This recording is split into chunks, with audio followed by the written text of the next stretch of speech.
The moment that little boy stood up, everything in the courtroom shifted. He couldn't have been more than 8 years old, maybe a few months over. But there was something unshakable in the way he rose to his feet, a battered notepad clutched in both hands. His backpack still dangled off one shoulder, as if he had just walked in straight from school. He didn't raise his voice, didn't even clear his throat, but somehow the entire room quieted when he spoke. "I'd like to speak. For my mom," he said, steady and sure. It wasn't a packed courtroom. Just a few scattered people, some reporters, a paralegal or two, and the landlord's smug attorney, whispering something dismissive to his client.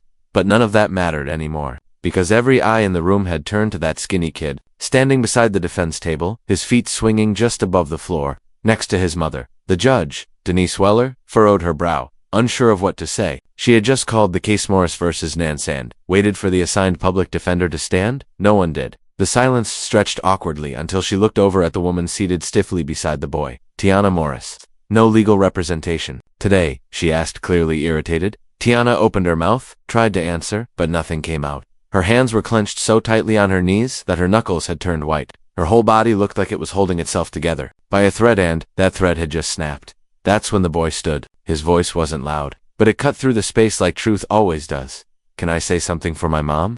Judge Weller leaned back. "Young man, this isn't exactly how things work." "I understand," the boy replied, "but I've read everything. I think I can help." He held up the notepad, pages crinkled and dog-eared like he had read them 100 times. The landlord's attorney chuckled under his breath. Someone in the gallery let out a low snort, but the boy didn't even blink. "I brought notes," he added. "They said someone would help, but nobody came." The judge hesitated, glancing from the boy to his mother, then to the murmuring court. "Finally," she said, "approach the bench, please, just you." The boy's sneakers squeaked softly as he walked forward. There was no fear in his eyes, just clarity, purpose. "You understand this is a real hearing?" the judge asked gently. "About whether your mother gets to keep her home." "Yes, ma'am," he said. "And I've read about the Fair Housing Act. They posted the eviction notice too soon. We have proof." Something in the way he said "we have proof" made the judge straighten. It wasn't cocky, it wasn't dramatic, it was just true. She sat back slowly. "You may proceed." And just like that, Yalyn Morris became his mother's voice in a court of law. He stepped to the center of the room, right beside her chair, opened his notepad, and began. "On March 12th, my mom told Mr. Nance there was mold in the bathroom. She took pictures, sent emails. He didn't fix anything. Then 2 weeks later, we got a paper saying we were being evicted for damage to the apartment. But we didn't cause the damage. It was already there." He flipped to another page with practiced hands. "Florida Statute 83.56 says landlords have to give 7 days written notice to fix something. But we didn't get a notice, we got a threat." People in the room leaned forward. Even the landlord's lawyer started scribbling. "Notes." The judge said nothing, just watched. "Unreadable. Jalen went on. Calm, clear, like he'd practiced this a dozen times. Maybe in front of a mirror, or in whispers at night. My mom works 2 jobs. She didn't have time to fight people. But she asked for help. No one helped. So I watched videos. I read what I could. I think the law says we deserve a chance." He paused, looked at the judge again. "Am I allowed to object if they say something that isn't true?" There was a collective intake of breath, a stunned silence so loud, it was almost a sound. A paralegal whispered, "Oh my God." The judge's mouth twitched almost a smile, but not quite. "You may continue." But before he could speak again, the story behind all this needed to be understood. Tiana Morris never imagined she'd end up here standing in front of a judge with her son by her side, hoping someone would see her as more than a case number. She'd grown up in Gulfport, Mississippi, raised mostly by her grandmother after her parents split. She earned her nursing assistant license at 20. Moved to Pensacola, and gave birth to Yolan at 20-4. Life wasn't easy, but she made it work. Just her and her son in a modest 2-bedroom apartment on West Avery Street. She was quiet, hardworking, and proud in a quiet way. Proud that Yolan had clean clothes, never missed school, said yes ma'am, and thank you. Proud that she never asked for what she hadn't tried to earn. Then, last winter, things started to fall apart. A pipe burst under the sink. Maintenance showed up a week later, poked around, said they'd come back. They didn't. Mold started creeping behind the cabinets. The ceiling leaked when it rained. Yalyn started coughing at night. She documented everything, sent emails, filed complaints, but the landlord stopped answering her calls. And when he finally did, he said maybe it was time she found somewhere else to live. Then came the eviction. Notice taped to the door on a Tuesday morning. Yalyn found it first. He just stood there, staring at the paper. Tiana took one look and sat down like someone had knocked the wind out of her. She contacted legal aid. They assigned her a public defender, but he was buried in work. She spoke to him once over the phone. He told her eviction court would be fast. Bring documents. Someone would speak for her. She didn't feel reassured, but she had no choice. What she didn't know was that Yolan had been watching. Every night, as she sat at the dining table, scrolling through legal terms on her cracked phone, he sat nearby, pretending to color or do homework. But he was listening, always listening. She found strange words scribbled in his notebook. Tenant rights, statute, mold clause. She thought it was just his way of coping. She never imagined he was actually studying. The morning of court she packed his lunch, laid out his school clothes, and prayed it would be over quickly. When her neighbor bailed last minute on watching Yalin, she brought him with her. And when her name was called and no one stood to represent her, she felt utterly alone. Until he stood up. Everything that followed was a result of that moment. The truth spoken not in anger, not in fear, but in love and knowledge. For a while, the small problems were just that small. A sticky window, an old fridge, a hiccup in the hot water. Nothing that couldn't be worked around. But by the second year, the little things started growing teeth. The refrigerator started ticking sharp, uneven, like a clock with a grudge.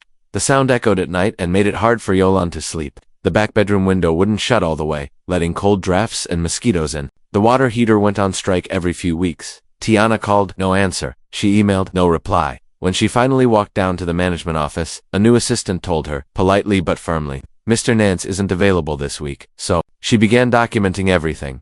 Every unanswered voicemail got logged. Every email left hanging was dated and printed.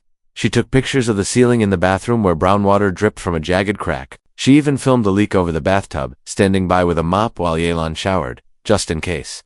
When the toilet flooded one night, it took 5 hours for maintenance to respond. By morning, the drywall near the baseboards was peeling like a sunburn. Jalen's coughing got worse, especially after dark. Tiana suspected mold, but couldn't afford an inspection, let alone professional cleaning. She scrubbed with vinegar and baking soda, wiped black streaks from behind the fridge and the tub, sprayed corners of closets where spores gathered near Jalen's shoes. Still, she paid her rent on time, every single month. She didn't want to give Nance a single excuse to say she was negligent. It all came to a breaking point when she quietly filed a complaint with the Pensacola Housing Code Enforcement Office. She didn't threaten him, didn't send angry texts. She just filled out the forms and followed procedure, and just like that, the silence turned hostile. The phone calls stopped completely. The emails vanished into the void. A few days later, someone slid a printed notice under her door. He'd allegedly violated the lease due to excessive damage to property. Tiana stared at the paper for a long time. Yalan was still at school. She stood alone in the hallway, her body numb. She had done everything right, kept records, paid on time, maintained decency. And yet here was proof that none of it mattered.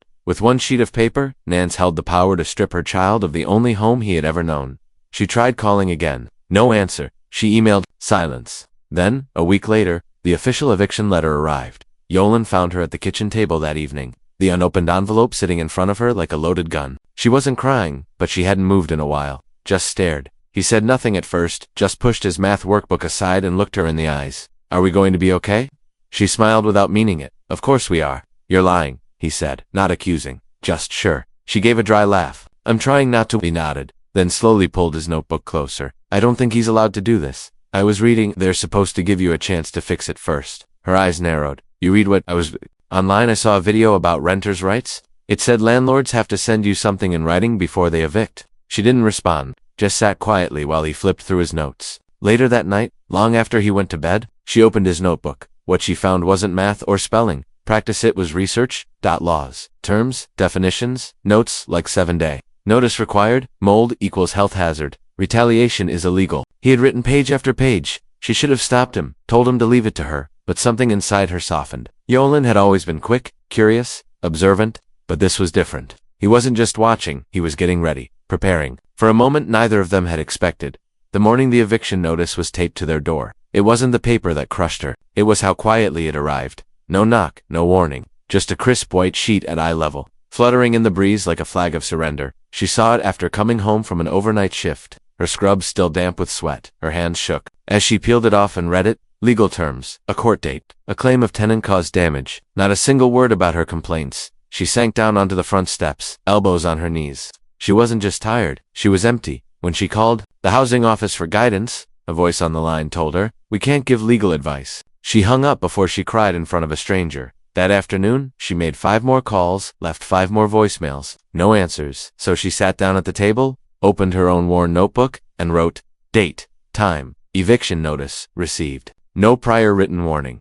She circled that last part 3 times. When Yalan came home to the smell of frozen pizza and the sound of her typing, he dropped his bag and went straight to her. They gave us the paper, didn't they? She hesitated. Yeah. He sat down, opened his own folder, and said it like a promise. They can't just kick us out. She placed a hand gently on his back. We're not going anywhere. But they both knew hope was wearing thin. A few days later, she was assigned to public defender Brian Quintero, working out of a satellite office behind a DMV. He called 3 days before court. I've got your file. Bring all your complaints, photos, anything. Will you be there? She asked. I should be. But if I'm not, just tell the judge you're waiting on counsel. She hung up and felt like she had already lost.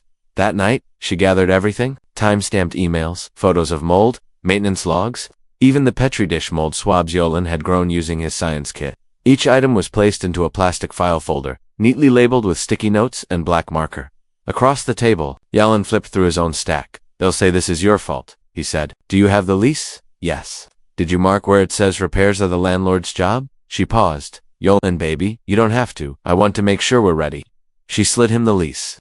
He flipped to section 5 and read aloud. Landlord is responsible for maintaining a habitable residence, including plumbing, water, and protection from mold. She smiled despite herself. You really read all this? He shrugged. I couldn't sleep. That night, they organized everything together. He made index cards for each complaint, arranged documents in chronological order. When she asked why, he just said, you need help. I'm here. She kissed his forehead and whispered, you're my little lawyer. He grinned. Call me, junior attorney. The morning of the hearing, they both dressed their best. Tiana in her cleanest slacks and navy blouse. Yolan in his school uniform, shoes polished, hair brushed neatly. They rode the bus downtown in silence. Inside the courthouse, the air smelled like bleach and paperwork. People shuffled in with tired eyes and too many worries. Some held folders, some carried babies, some were just alone. In courtroom to be. The crowd was thick. They found a bench near the front. Yolan sat straight, eyes sharp, scanning everything. Tiana kept glancing toward the door, praying to see her attorney walk in. He never did. The judge entered. Everyone stood. Yolan stood tall. Cases moved fast. One after another, names called. People mumbled. Some wept. Others just nodded. When they called her name, Morris v. Nance, Tiana rose. Yolan rose with her. Representation for the defendant. The judge asked. Silence. Tiana opened her mouth but no sound came. Then Yolan gently cleared his throat and said, May I speak for my mom? This wasn't just a question anymore. It was a battle cry. Jalen had always been quiet, observant, respectful, never loud, never bold. But the moment that eviction notice appeared, something in him had flipped. He didn't ask if they'd have to move. He didn't cry. He didn't panic. He sat down and began writing. While his mom called and begged for help, Yolan studied. He read housing law websites, watched YouTube videos about renters' rights, took notes on everything he didn't understand, then researched until he did. Phrases like constructive eviction and retaliatory notice became part of his vocabulary. He didn't tell his mom. She was already carrying too much. But every night after dinner, after homework, after the news faded into silence, he'd take the legal pad she kept in the kitchen drawer and copy his notes line by line, sometimes under his blanket, flashlight on, whispering to himself until he had every word memorized. He wasn't playing pretend. He was preparing for the moment they would try to take their voice away. Their cramped little apartment slowly turned into a courtroom of its own. Yolan had transformed the dining table into his bench, a stack of crumpled legal printouts by his side. He'd hold up each paper like it was evidence, speaking in a deep, mock-serious voice. Mrs. Maurice, when did you first report the issue to your landlord? Tiana would chuckle and swat the air. Boy, don't start with that again. But Yolan wouldn't stop. He wasn't just playing. He rehearsed like it mattered. He practiced objections. He mimicked the videos they'd watched online. He even taped a picture of the Florida State Capitol above his desk like it was a motivational poster. Tiana saw his interest, thought he was just trying to grasp the mess they were stuck in. What she didn't see was that he was preparing for something far bigger. That shift happened one quiet Sunday at the public library. They had gone to print her legal forms, but the system was down. While Tiana waited at the front desk, Yolan wandered to the nonfiction section and pulled a book from the shelf almost by instinct. Your Rights as a Renter in Florida. It was worn and outdated, but the words on the pages matched the ones he'd heard in videos. He peeled sticky notes and started marking sections. By the time they left, he had pages copied by hand and tiny notes crammed in the corners of his math notebook. What are you doing all that for? Tiana asked as they walked home. Making a cheat sheet, he replied. For what? The lawyers? Got it. She ruffled his hair. He didn't say anything. He already knew they couldn't rely on anyone else. The night before court, Tiana fell asleep face down on a pile of papers. Yolan worked quietly around her, pulling documents from her limp hands, organizing them, color-coding tabs to match each event in sequence. He whispered dates as he worked, like a mantra. March 12th, complaint filed. March 15, email sent. With photos. March 20th, mold spread. March 27th, they got that threat. He matched each with state law numbers scribbled in the back of his notebook like secret codes. When he was done, He laid out his school uniform over the chair and stared up at the ceiling. He thought about the planet drawings taped above his bed, about how hard his mom tried to stay calm, even when she looked scared. As the sun rose, he made a quiet promise to himself. He wasn't going to sit in silence. When they arrived at the courthouse, the air smelled like old paper and burnt coffee. The fluorescent lights above them buzzed faintly.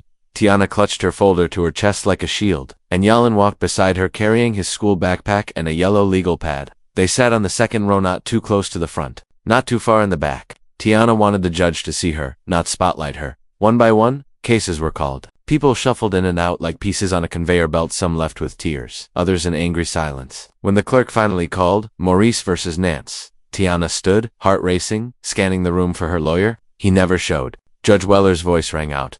Representation for Miss Morris. Silence. Tiana opened her mouth, but her words jammed in her throat. Before she could even exhale, Yalan stood. Your Honor, he said, stepping forward with his pad held close. Can I speak for my mom today? The judge paused. Excuse me? I just want to speak on her behalf. Just for today. Tiana gasped and reached for him. Yalan, sit down. But he didn't flinch. The clerk raised an eyebrow. The bailiff looked unsure. Quiet laughter rippled from a few benches. The landlord's lawyer smirked and leaned in to whisper to his client, but Yalan didn't back down. I've read everything, he said. I know the dates. I know what they're saying she did, and I can tell you what actually happened. The judge studied him. How old are you? 8? Almost 9? Laughter again. But Yalan stood straight. We don't have anyone else, he added, and my mom didn't do anything wrong. She asked for help. Nobody came. The room stilled. Approach the bench, the judge finally said. Jalen walked up slowly, sneakers nearly silent on the tile. She leaned down, her voice softer now. Do you know what a hearing is? Yes, ma'am. I know it's real. I'm not playing. And what would you say if I let you speak? I'd start with the timeline, then the pictures, then the lease. Then I'd talk about how nobody fixed anything. Judge Weller gave a long, considering pause, then nodded. Go ahead, he returned to his mother's side, heart pounding, but his face steady. My name is Yalan Morris, he began, now speaking clearly, confidently. I'm here because no one else showed up for my mom. He opened his pad. On March 12th, she emailed the property office about mold in the kitchen. On March 14th, they said they'd send someone. They didn't. On March 20th, the leak got worse. I filmed it. We still have the video. Then on March 27th, they said we caused the damage. That's not true. We told them before it got bad. We have proof. Yalan flipped page after page, detailing their lease agreement, citing statutes, and how the landlord had ignored maintenance laws. He even referenced Florida Statute 83.5 about the legal duty to keep a home livable. At one point, the opposing attorney tried to object, but Judge Weller silenced him with a raised hand. Yalan turned to the judge. Am I allowed to object to, if something they say isn't true? The room fell into a stunned silence, not of laughter, but awe. Pure stillness. Like everyone had stopped breathing. Judge Weller exhaled slowly. Yes, she said softly. You may. From there, the tone shifted. Yalan didn't flail or shout. He didn't even move much. He stood calmly, flipping each page with the care of a child told to treat library books gently. Every word he spoke landed clean and precise like he had practiced. Each line 100 times in the mirror. My mom never got the 7-day notice they're supposed to give. The lease says she should have had time to fix it. She asked. We didn't. Get it. Judge Weller leaned in now, elbow resting on the bench, finger tapping her chin. She wasn't just listening, she was studying him. Even the opposing lawyer had stopped writing. There's also a rule about mold, Yalan said, lifting a page taped to a receipt with photos on the back. The timestamps were clear. Mold creeping around their bathtub, water pooling in the ceiling, a close-up of his shoes next to the soaked floor, and he wasn't done. Colson stood up, brushing the wrinkles from his blazer, the bottoms of his shoes marked faintly with green from the courtroom carpet. Your Honor, with all due respect, this child, he began, but before he could continue, Yalan interrupted, firm and clear. That's the man who said we messed up the apartment, but we didn't. It was like that already. He never fixed it. Colson arched an eyebrow and tried to regain control. Your Honor, I remind the court this is an informal hearing. There's been no sworn testimony. But before he could go further, Judge Weller raised her hand. Mr. Colson, you'll have your chance. Please sit. With a clenched jaw, Colson sank into his seat. Yalan looked back at his notes, his voice steady. My mom doesn't yell. She doesn't argue. She works hard sometimes all night, and still makes me pancakes in the morning. She called the number in the lease 3 times. Nobody came. I remember because she wrote it on the calendar. I still have it on my wall. He paused, not because he forgot, but because the next words were hard to say. She cried when she got that letter. I heard her. My mom never cries. Tiana stared down at her lap, her fingers locked together. Yalan took a deep breath. I think if we had a lawyer, they would have said it better. But we don't, so I said it. because she didn't do anything wrong. She just wanted them to fix the mold, and now they're trying to kick us out. He gently closed his notepad. No dramatic ending, no courtroom theatrics, just a kid standing in front of strangers, trying to stop his whole world from falling apart. Judge Weller didn't respond right away. Her eyes moved from Tiana, who had remained silent the entire time, to Coulson, whose earlier confidence had started to fade, and finally to Yolan, who stood as if waiting to be dismissed. "Do you have the documents you referenced?" she asked. Jalen nodded and walked over with a carefully labeled folder, each section divided by handwritten tabs. Emails, photos, lease agreements, and complaint notes. She took it without a word. The room stayed frozen for a moment before Judge Weller cleared her throat. "We'll take a 30-minute recess." The gavel struck once. She rose to leave, saying nothing to the bailiff, nothing to Coulson, only one thing, quietly. To Yolan, as she passed him, "You were heard." Yolan looked at his mother, unsure what that meant, but Tiana gripped his hand tightly. Outside the courtroom, the hallway buzzed. A reporter scribbled madly in a notepad. Someone whispered into their phone. Yolan didn't notice. He just reached into his backpack. "I'm hungry," he said flatly, as if he hadn't just shaken the room. Tiana laughed for the first time in days. But inside, they had no idea the ripple effect had already begun. By the time they stepped back into the courtroom, something had shifted. You could feel it. The way people looked at them. A man in the gallery gave Tiana a slow, respectful nod. A woman leaned toward her seatmate and whispered, eyes fixed on Yolan like he'd just come off a news segment. The court clerk called the room back to order.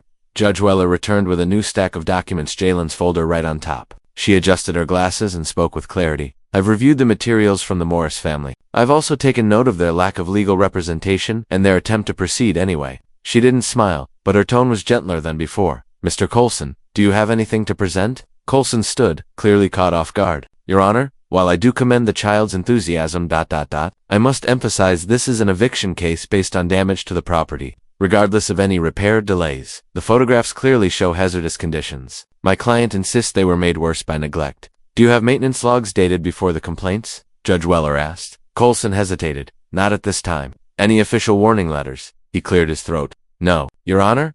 Judge Weller flipped through the papers again. "Then I find the Morris family's timeline credible. The landlord failed to address formal complaints before initiating eviction proceedings. That was it. No speech, no gavel slam, just reason." Coulson sat down, lips tight. There was a murmur in the gallery, papers rustling, a few soft gasps. Yolan remained still, eyes on his mother.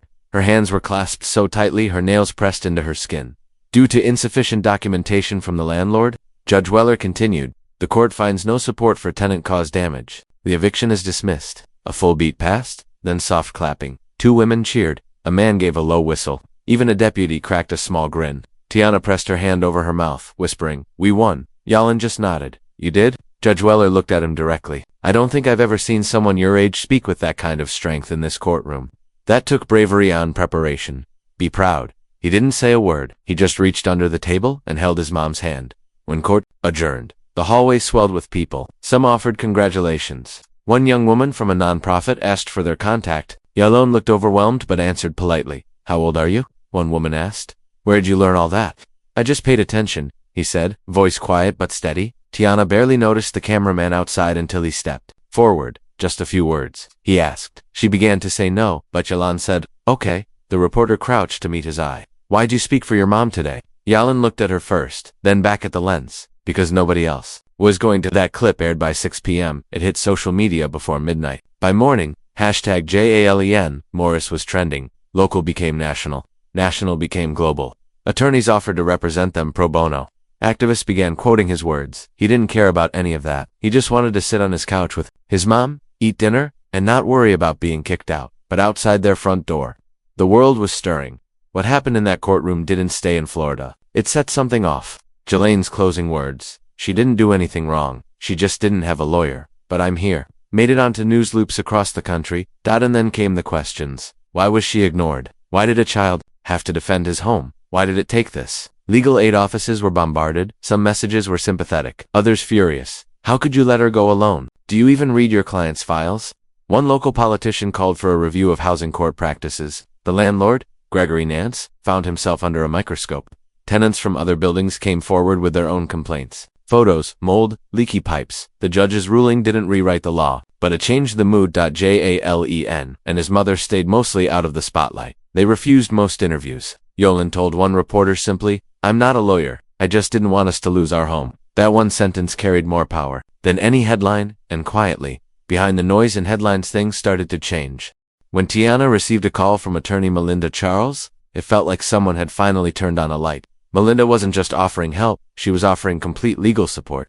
She went over their lease line by line, dug into every past complaint about the building, and even visited their apartment in person. After seeing the conditions for herself, she looked Tiana in the eye and said, "This isn't just your story. It's happening to families all across this city." Tiana nodded, but quietly added, "Most of them don't have a G." With Melinda's guidance, they filed formal complaints with the housing board and launched a claim for breach of contract and emotional damages. The paperwork was overwhelming. It stretched on for 2 solid weeks. But, for the first time, Tiana didn't have to carry the burden alone. Jalen sat quietly through most of the meetings, just like before. Only this time, people were paying attention to him too. School felt strange for a while. Teachers clapped for him in front of the class. Some kids asked if he was going to be on TV again. One student joked that he was acting like a grown-up, the kind of comment meant to sting. Jalen didn't react. He just kept scribbling in his notebook, same as always. He hadn't spoken out for attention. He had done it because watching his mom suffer in silence had been too much. And though they had won that first legal battle, he understood something deeper.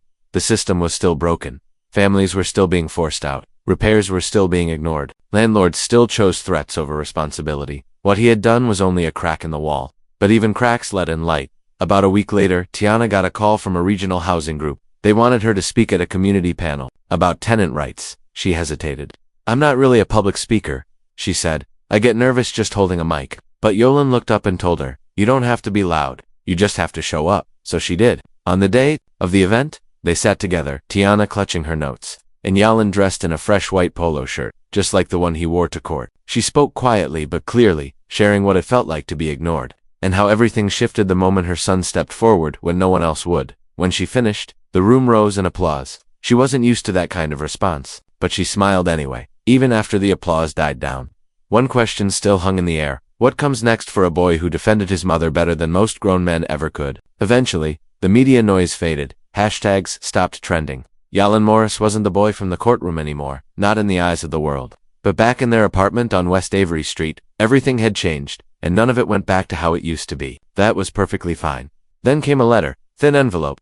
No threats this time, just a note from the landlord's lawyer stating that Gregory Nance would not pursue further legal action. They were allowed to remain in the apartment until the lease ran out. It was cold and formal, but it meant only one thing. They had backed off, but Tiana didn't want to stay anymore. The fight had shifted something deep inside her. It wasn't just about a legal victory. It was about the way Yolan had looked at her during it all, like she was worth standing up for, even when she hadn't believed it herself. That kind of gaze changes you forever. She reached out to Melinda again, not for court this time, but for advice on housing programs and relocation help. Through her, Tiana found a nonprofit that helped hospital employees like her access affordable rent.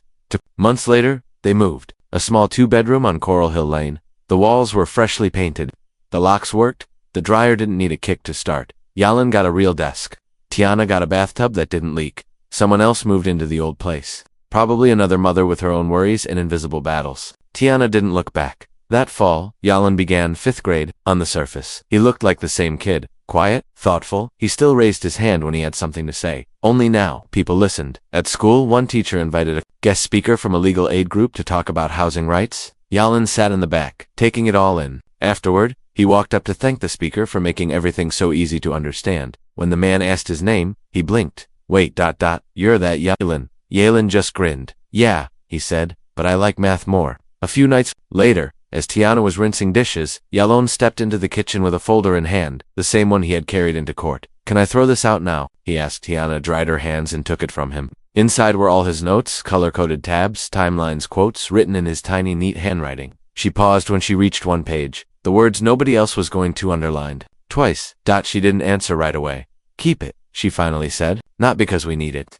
but because someday, when someone else needs help, you'll remember what you're capable of. Yolan nodded and tucked the folder back into his backpack. Later that night, they curled up on the couch. Dinner plates cleared, cartoons playing low. Yolan leaned against her leg and asked softly, "Do you think I could ever be a lawyer?" Tiana looked at him, smiled, and said, "You already were one. You just didn't get paid." He laughed. She did too. It wasn't a perfect ending. It didn't make them rich. It didn't solve the system. But it gave them something more valuable, dignity. The kind that doesn't come from a courtroom or a judge. the kind that grows when you choose to speak up, even when your voice is small. Jalen didn't need the world to cheer for him. He just needed a safe place to sit next to his mom. Front door locked, and no one threatening to take that peace away. In the end, the real lesson wasn't just about laws or leases. It was about love, about showing up when it counts, about refusing to stay silent, and about remembering that the world only stays broken when brave voices sit quiet. So, next time someone says a kid can't understand what's going on, think of Yolan Morris. Because when everyone else stayed silent, he raised his hand, and everything changed.